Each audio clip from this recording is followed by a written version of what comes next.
Inspirado, Projecto. Thank you, man. I appreciate that. I'm really flattered to know that George Takei is a fan of We Live on a Planet. That was groovy. I'm glad I got to hear from him.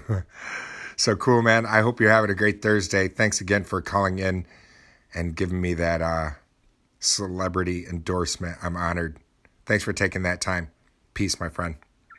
And a family and so on. It's all a dream. Dream. You're listening to Inspirado Projecto. Thank you so much. We Live on a Planet and Man Behind the Machine. Thank you so much, you guys, for providing those openers.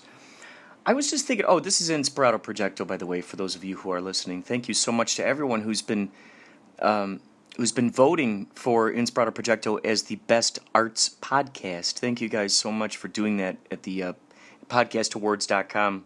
I'm hearing a lot of great feedback, and thank you guys for just being a part of. Without you guys, it would be like the tree falling in the forest. Would it make a sound? Well, if that tree has ears, and ideally also if it recorded itself falling, then that's also in a sense kind of mechanical ears. So I'm so excited about that. The fact that I'm nominated for that award and also the Adam Curry Award. It's just so kick-ass that folks are listening to this and paying attention to it, and it's skyrocketing. And the theory proves, it just proves this theory right, that when you inject what you're doing, when you infuse positivity and with the mission of enlightening others and broadcasting their talents, their passions, and stuff like that, you bring those to the forefront, that energy, that momentum just keeps moving. Now, this is an idea that I had for a movie. This is a while ago. There are two of them that both have to do with water. This is kind of a choose-your-own-adventure here. One of them involves what do they call it? Dehumidifier, and the other has to do with a hummingbird is just flew over there by the bird feeder, by the hummingbird feeder. I think I need to what's out there? Let's see, how close can we get? Can we actually hear it talking? It's going, it's like making this little noise. Let's see. Hummingbird. Oh, look who's out here. Oh, hi, guys. We got Oliver and we got Marky out here on the balcony. Did you see the hummingbird? You had to have, right? Did you see it, Marky? Did you see that hummingbird? You had to have seen that hummingbird. Just beautiful out here, isn't it? Beautiful out here. Oh, yeah. Sunbeams coming down. What a treat. What a treat. Mountains in the background. So one of these ideas has to do with sort of an aquarium, and one of them has to do with a dehumidifier. They're both sort of science fiction in nature. Okay, let's go this way. The aquarium one. Remind me to loop back around for the dehumidifier. The aquarium, there's this guy who, ever since he was a little boy, he has trained just to hold his breath as long as he could. As soon as he learned how to swim, he began holding his head underwater for as long as he could. And as he went through life, let's say something happens. I don't know if something happens, but basically, he starts. His mission is to eventually breathe water. He wants to breathe underwater. He wants to become friends with the fishes. He feels that he's got a particular connection with the fishes. And so he, in a sense, sort of trains his body to be more used to water than oxygen. So, he'll go into these sort of aquariums. They're not necessarily closed off, but it's kind of a little contained kind of area. I guess sort of like what do you call them? sensory deprivation tank, I suppose. Who knows? Maybe that wide? I don't know. But just deep enough where he can dip his head underwater and he could just like curl up underwater or stretch out. And so what happens is he begins holding his breath longer and longer and longer and longer and longer and longer. And as a result of this, as it's been said, our body, our flesh is the biggest, it has the most surface area for being an organ. So it just starts, like the pores just start getting used to having this water sensation. So this is what I'm thinking. The guy, he starts training himself to breathe less and less oxygen and to breathe more and more water by filling, I don't know if it'd be his house, his room, whatever it is. I'm imagining like a sauna kind of thing. So he gets used to having all those water molecules around all the time, and then maybe he amplifies the let's say, the amount of steam that's in there. So then there's even more. So then that's in his pores. He's breathing that in his lungs, And then until it keeps getting thicker and thicker and thicker. And he becomes so used to this that he eventually is able to really go, take his first breaths of water, and bam, he has just enabled himself to do this. So let's say at some point, heck, maybe that could be one movie just in itself. Let's say the next movie is, that's just fresh water. That's only, in controlled environment. So, I don't know if they just immediately dump him in a lake and he'd be able to breathe. I don't know all those particulars yet. Now, let's say if there's a part 2 movie, he wants to start swimming in the ocean. He wants to breathe under the ocean. So what he starts doing is the same thing. He starts training himself. Now that he can sleep or breathe underwater, he starts adding a little more and more salt to it, little more and more salt to it, little more and more until he can totally breathe it. And heck, it wouldn't hurt if maybe, we might as well add to it.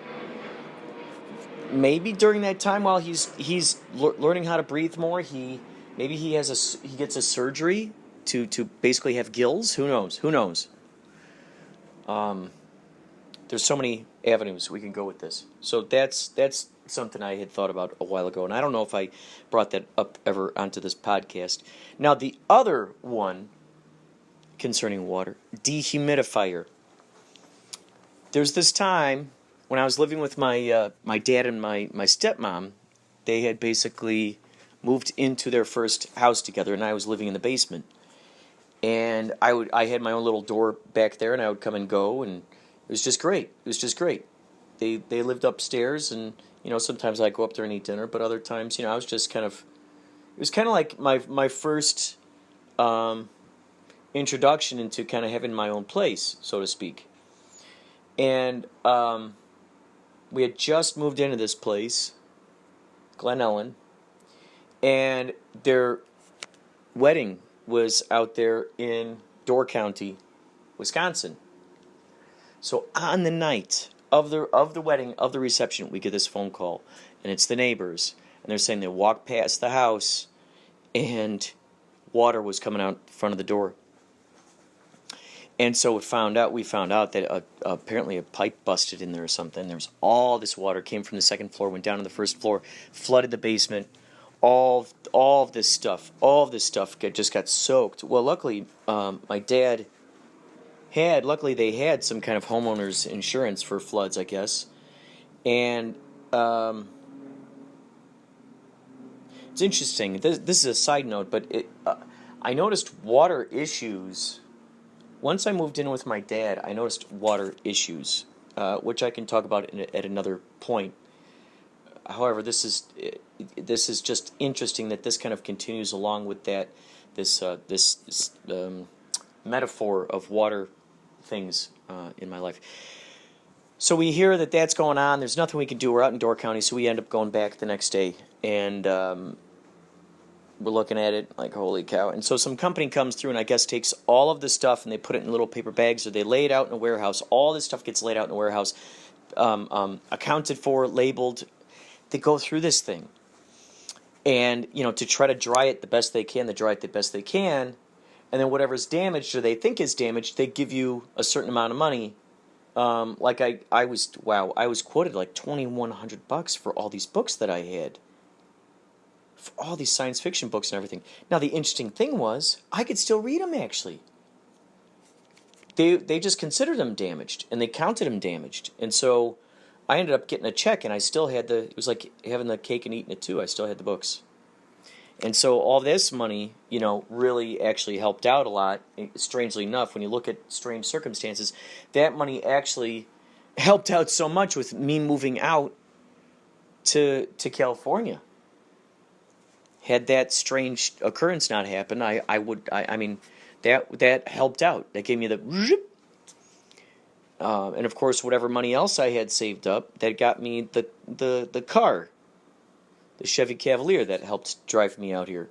So it was a lot of very interesting circumstances that evolved, in your life. When you're like, what the heck? And then it turns out into this joyful, great key element in the unfolding of the quest, of the mission. So every mission has ogres, dragons, trolls, etc., etc., etc. Those things are going to be there. The wizards, the warlocks, the sirens, the witches. They're all going to be there. The pixies, the elves. They're all there. They're all there. So we found out about that. We had to go live in a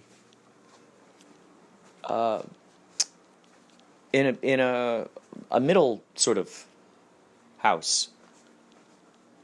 We had to go live in sort of a middle kind of house, so that we were going to. They were I guess, I don't know if they were renting it for us or what, but we were in there.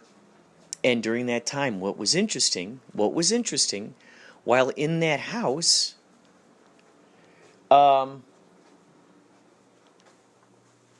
something happened where clothes and stuff that was in the laundry room, I guess it rained, and it came through the roof there or something. So then I got those clothes wet and all that stuff. So we had to.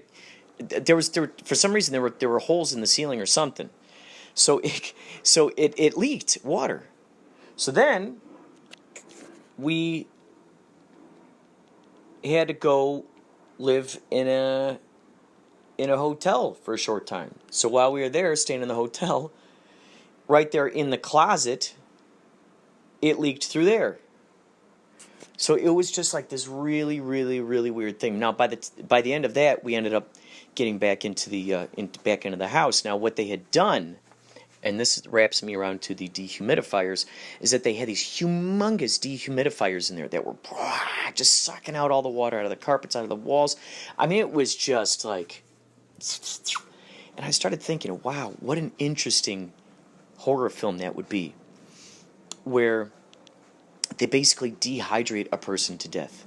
So they stick them in this room, like, you better tell us the information that you can tell us. And, maybe they're not given any water, whatever. They're just in this room with all these dehumidifiers, and it's just sucking out all of the water, all of the water and out of this person. And so they're sort of like starting to shrivel up. So I didn't get much farther than that. However, I was wondering, wow, how many of those dehumidifiers would it take to actually dehydrate?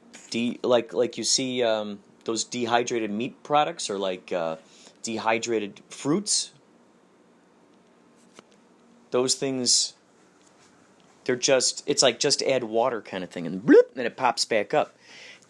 I am baffled that that's even a possibility, that we can even do something like that. Kind of take out the soul of something and kind of just reduce it just to its matter, just to the matter that's there. And then in comes the water. Wow, incredible. Incredible when you think about it. So yeah, those are two of them. The guy who learns how to breathe underwater, and the dehumidifier.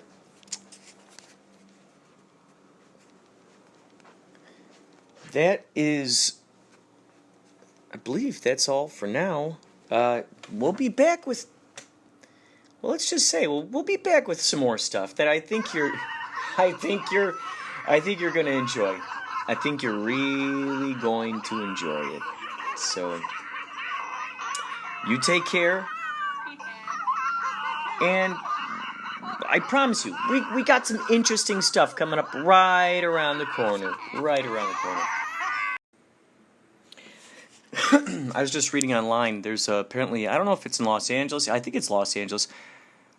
There's a security guard there. It's blocked off. It's a specific mural. It's got wings. And apparently only people who are verified, people who are, quote, influencers, unquote, or have 20,000 followers can take pictures in front of this mural. It's funny because I've been thinking a lot about this idea of influencers, and once you call yourself an influencer, how companies are like, oh, well, this person influences people. And so now we're going to sponsor them or give them free stuff just by saying, I'm an influencer. So I was thinking, wow, that's so interesting, this idea that they have,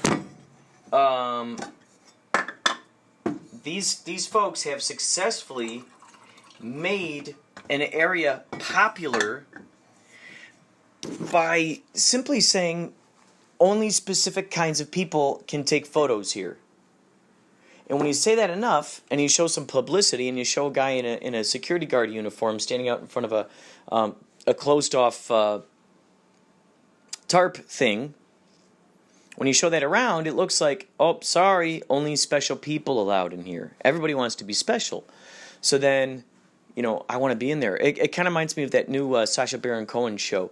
It's about America. This is America, I think. And he's talking with Bernie Sanders. He's like, well, let's make the 99 the 1%. And it's kind of funny. That's kind of what it is. By going, okay, this is only exclusive, aka 1%. Okay, only these people get to take this photo. By everybody going, no, don't make it exclusive. I want to take photos there. Now you're getting people going, I need to take photos there. And I don't know what this specific spot was before it caused this, quote, controversy, unquote. Just brilliant. Just brilliant. I've been thinking about painting this video store, their mural, for years. And I think I might do that. And I think what I might do, too, is set a barrier around it.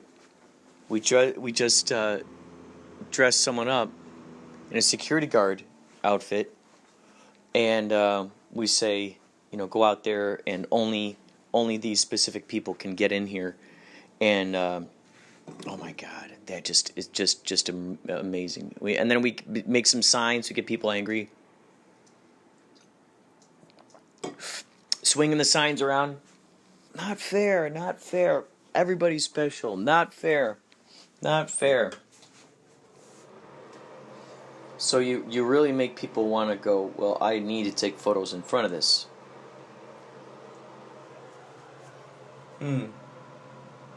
Intriguing.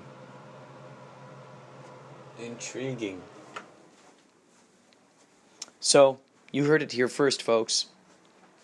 When this starts happening, you'll know. You were part of it. You were part of it. You're held responsible. You're held responsible now. Your fault. You heard every word of it. You heard every word of it. Now you're held responsible. Sorry, you're an accomplice now. Just thought I'd let you know. You are now... I know. Right? They thought they were a passive listener. Just observing it. And now... Well, looks like they're a part of it now. So, you'll see. You'll see. You'll know exactly what I'm saying. You'll know exactly what I'm saying.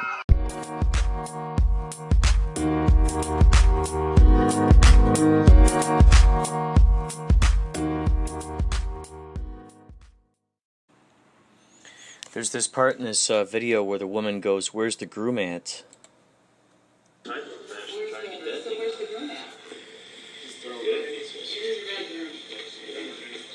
So she's like, "Where's the groom at?"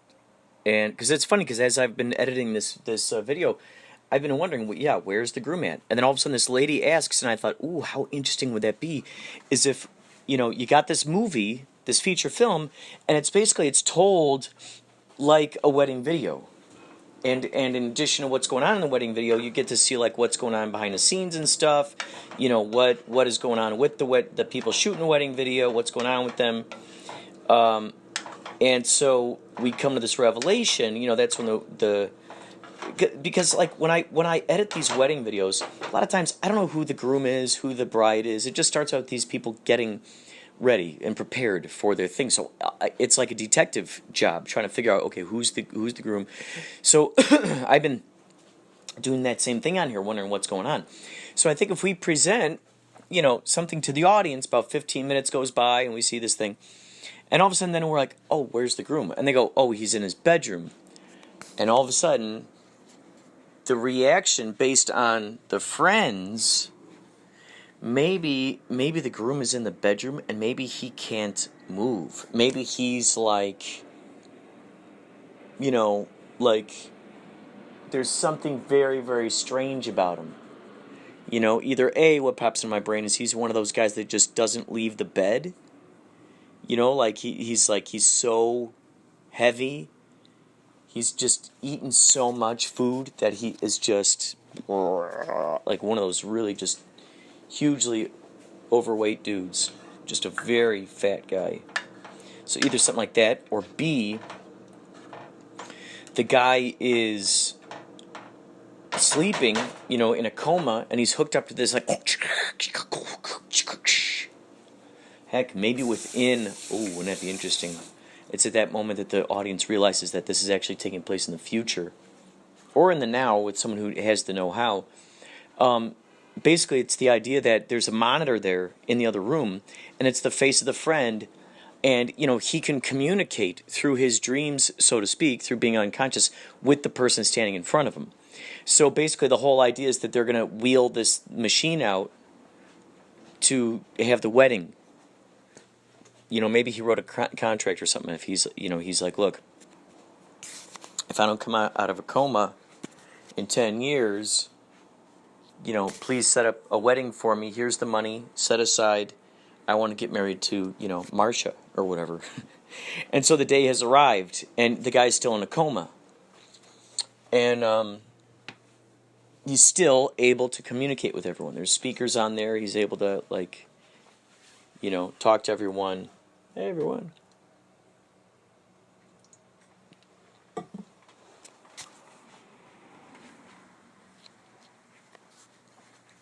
Another idea is that the guy is like,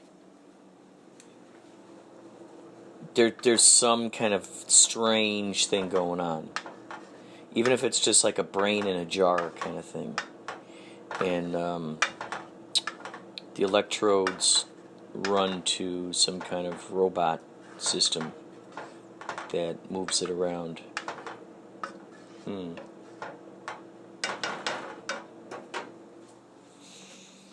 So yeah, that's something that just popped into my brain. I'm thinking, that might be fun. That might be fun to play with.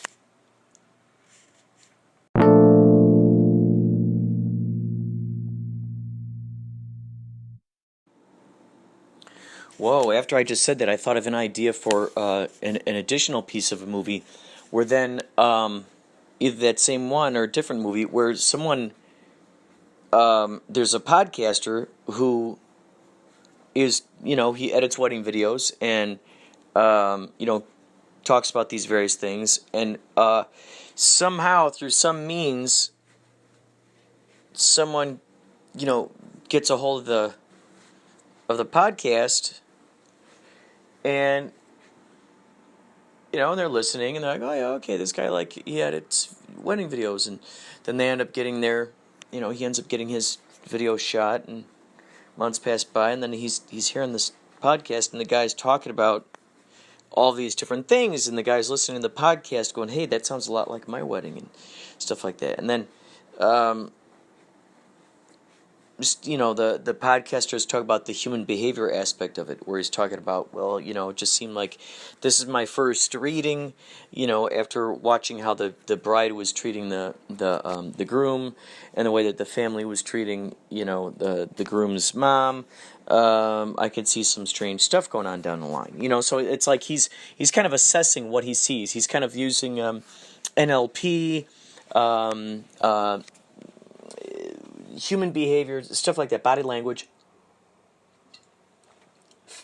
to sort of assess the behaviors. Maybe he does this each time he edits a wedding video, and all of a sudden, this guy who's listening, he realizes, oh my God, wait, is that my? Is he talking about my wedding? Is he editing that? Is that possible?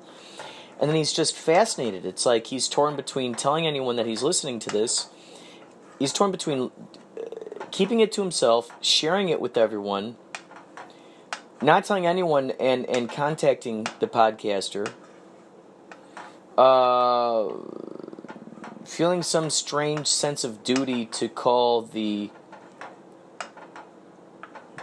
company and yelling at them about the podcaster. There's something about that. Like, oh yeah, am I required in this moment in time? Is this one of those moments in times where I have to pull that card, where I have to put my foot down on this thing? Is that the reaction that usually is warranted and or expected by this kind of behavior? So, he's listening and listening, and these podcasts are unfolding, and it's like revealing deep truths. And so he decides to maybe keep it to himself. And as he's walking around, he's watching, he's listening, he's taking in this idea of like how the parents are treating him, how they are treating his family, how things are unfolding. Is it true? Does he relate to the things that this podcaster talks about? So it's this extra layer of intrigue and not wanting to contaminate the analysis.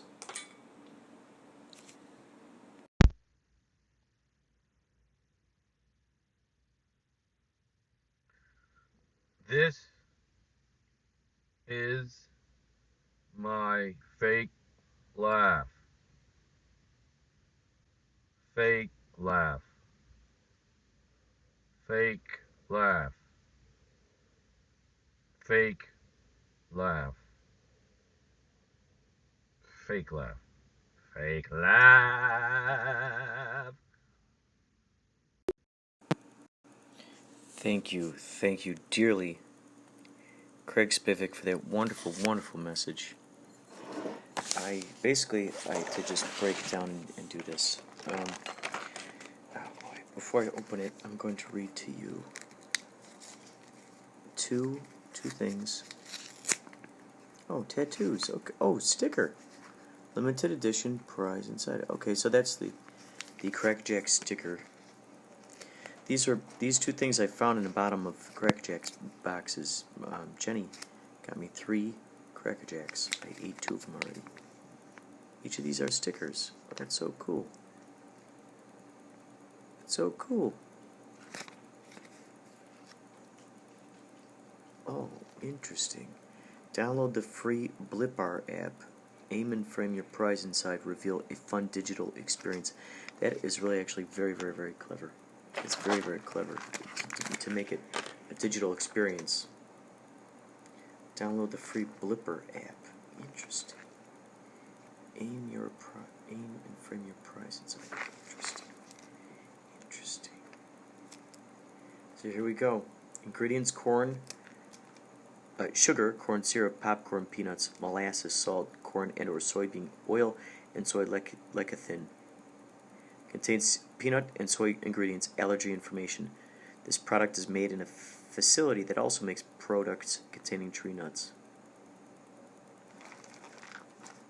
If there's anything you want to say to these folks, I'm opening up the 3rd box right now. Now remember, I had 2.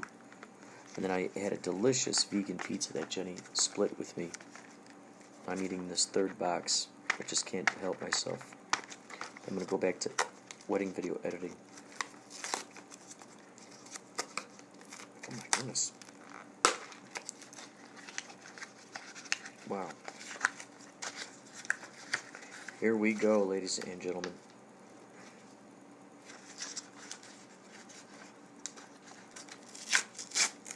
Here we go. So before I'm not even going to get that part of it.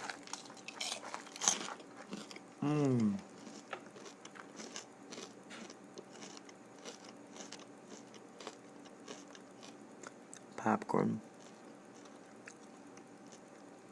Crunchy.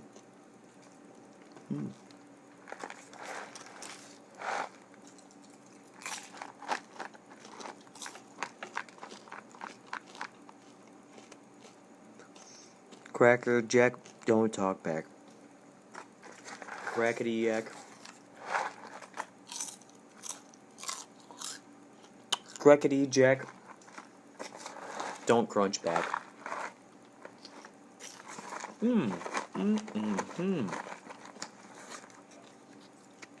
Crackety Jack,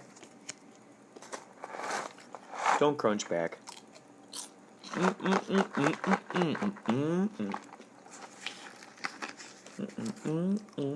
Just imagine yourself. Oh my goodness. Really enjoying it. Really enjoying it.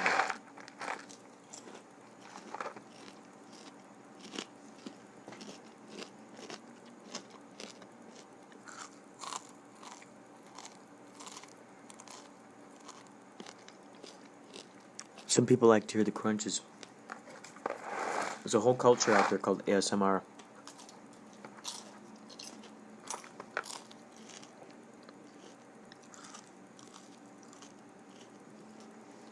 If you enjoy the sounds, the soundscapes, the orchestra.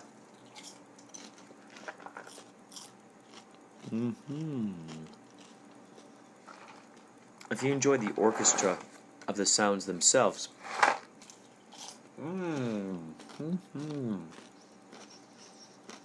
Then there's a very good chance you've stuck with me on other podcasts.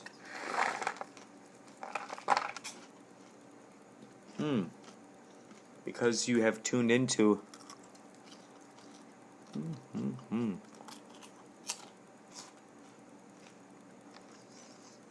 you've tuned into a show that is concerned with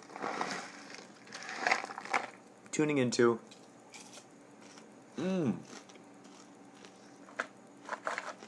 the natural unfolding of the universe.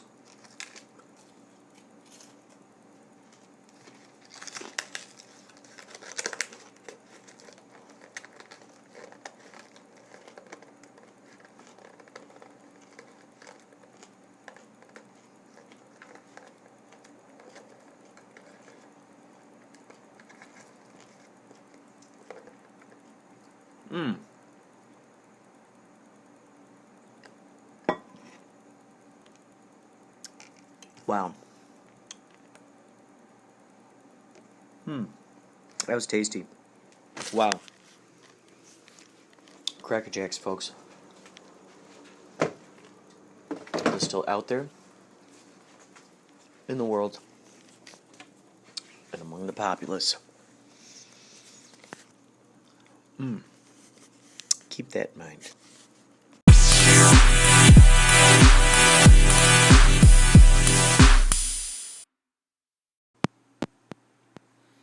How cool is that, you guys? We have another day to hang out together. My sister Jenny just told me that she just met Shepard Fairey. She just sent me a text message about that. The Obey guy. Obey. I utilize lots of those various pieces of knowledge in my podcast I like to do.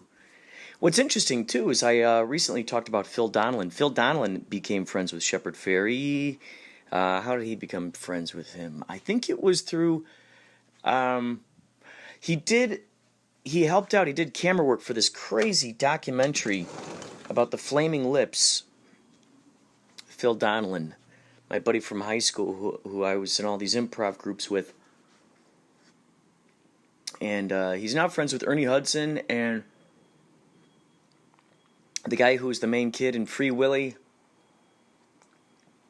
He's friends with Danny DeVito. It's quite interesting. Phil is the guy I met with Ted Levine, Mike Sodi, their buddy Ed, and we and all of us, we met Dick Dale out in the middle of the desert. We survived to tell that tale. I will tell that tale again. I feel like I've told that tale many, many times. I will tell that tale again. At some point. I think right now, I want to read for you guys from Edward Gorey's Amphigory 2. Amphigory. I figured now would be a good time to play some good old-fashioned, maybe some music from back in the day. A lot of folks thought he was around long ago, 1800s. These books came out. Now this Amphigory 2, it's a combination of all these different books that he put together. So, oh wow, 1975. Wow, the earliest one is in 1953. Wow. He no doubt inspired Tim Burton and all of his shenanigans. He no doubt. Uh-oh, what is this? The new Shazam trailer. Oh, okay, we're going to put that on pause. Now, going to play some, let's say, okay, so what was that? Earliest 1950s. All right, so 1953 music. How about that? 1953 music. 1953 jazz. How about that? Jazz. That's what we're looking for. 1953 jazz. There we go. Here we go. Huh. Dave Brubeck Quartet. Why not? Jazz at Oberlin, 1953. That's what will be playing in the back here. So, here we go. Edward Gorey, Amphigory 2. We got, these are not even page numbered. I'm just gonna stop.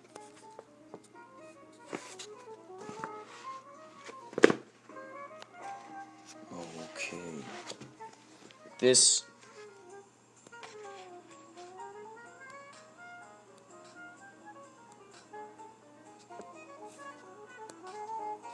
wow. The Iron Tonic, or A Winter Afternoon in Lonely Valley by Edward Gorey.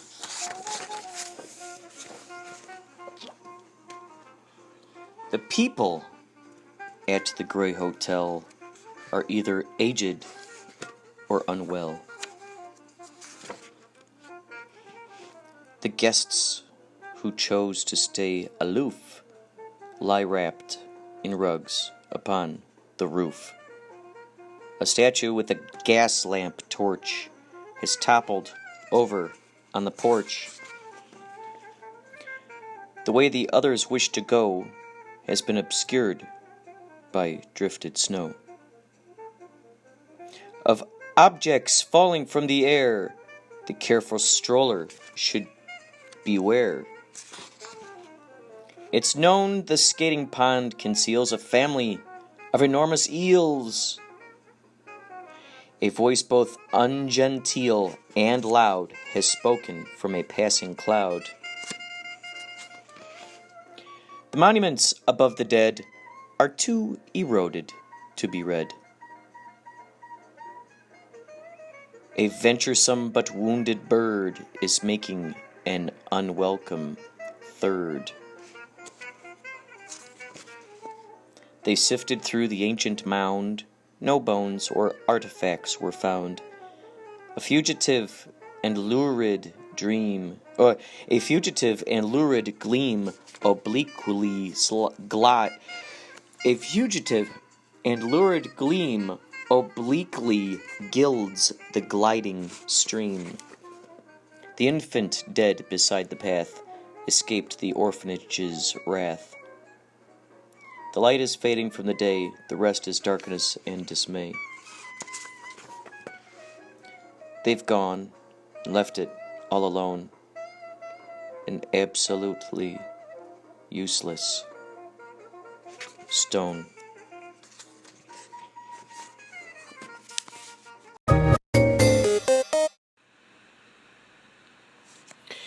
I just had this idea for a movie called The Must.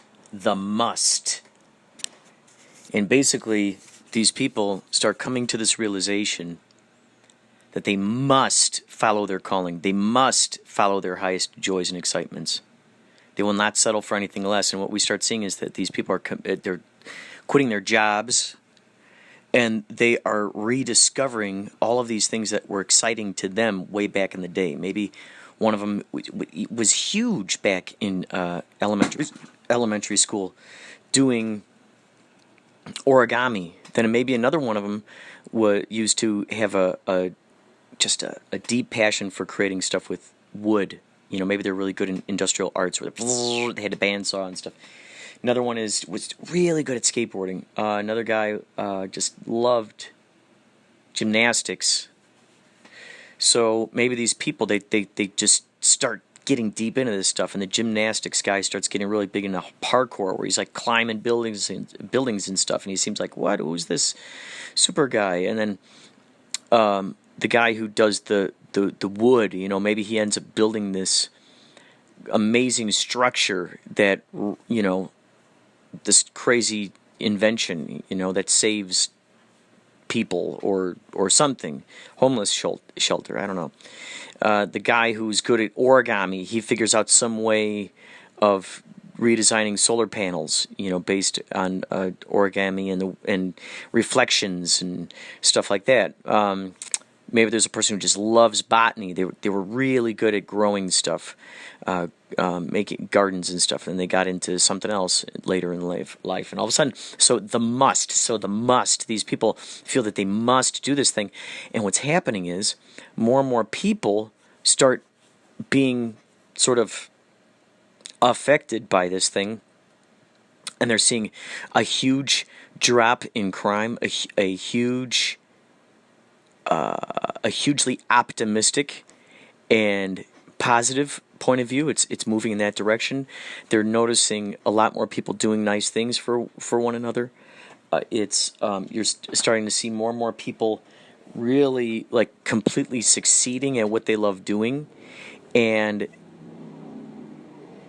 it's sort of, in a sense, these people just breaking out of the matrix from the inside out, and without force, without anger, without any sort of resistance, really, just simply going in the direction of what they really want to be doing, and in a very joyful, inspiring direction, and they just keep moving towards it, and then they end up combining forces. All these people start combining forces, and then all of a sudden it starts teaching this awesome aspect of collaboration.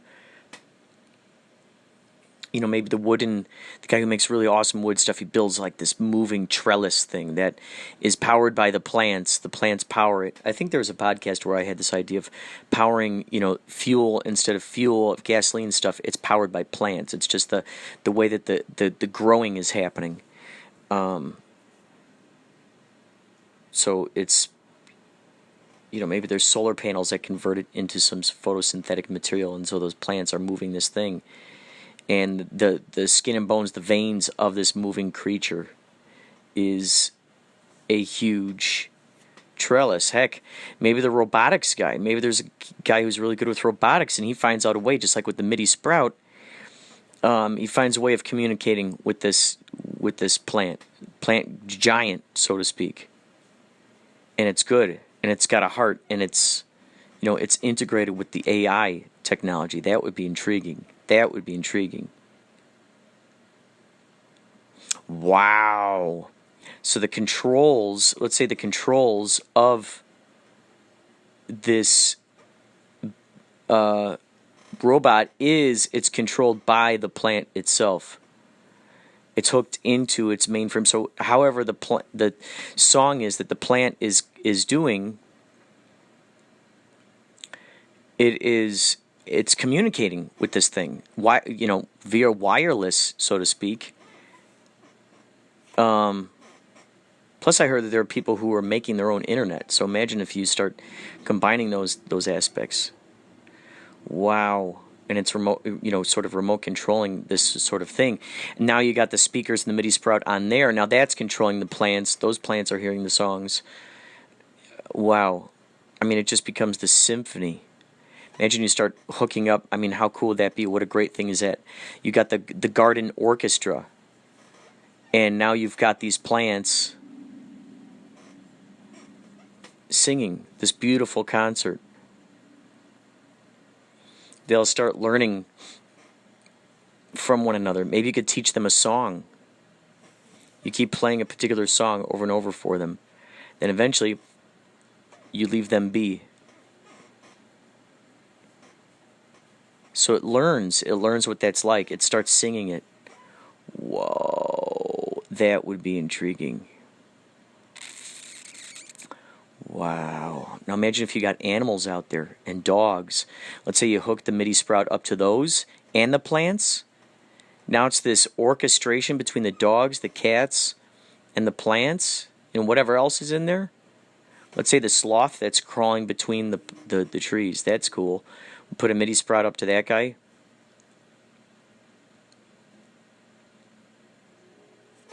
I'm wondering if it would be more effective if the sloth had a belt with little speakers on it, where it could hear how it's harmonizing with the plants, or if that speaker would just be like a Bluetooth sort of wireless kind of thing to another speaker somewhere else. Either way, the idea is that it starts correlating its own heart and its own song with the plants. And now you got a human in there who's really trying to be in tune with the plants. Maybe a clairvoyant, clairaudient. Whoa. Imagine if you get some clairvoyant folks hooked up to the MIDI sprout, and then with the plants, and then with everything. Whoa. Could you imagine?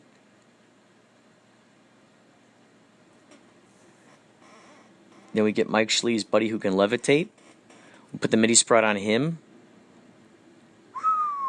Could you imagine that? We get the purest song vibration of someone levitating.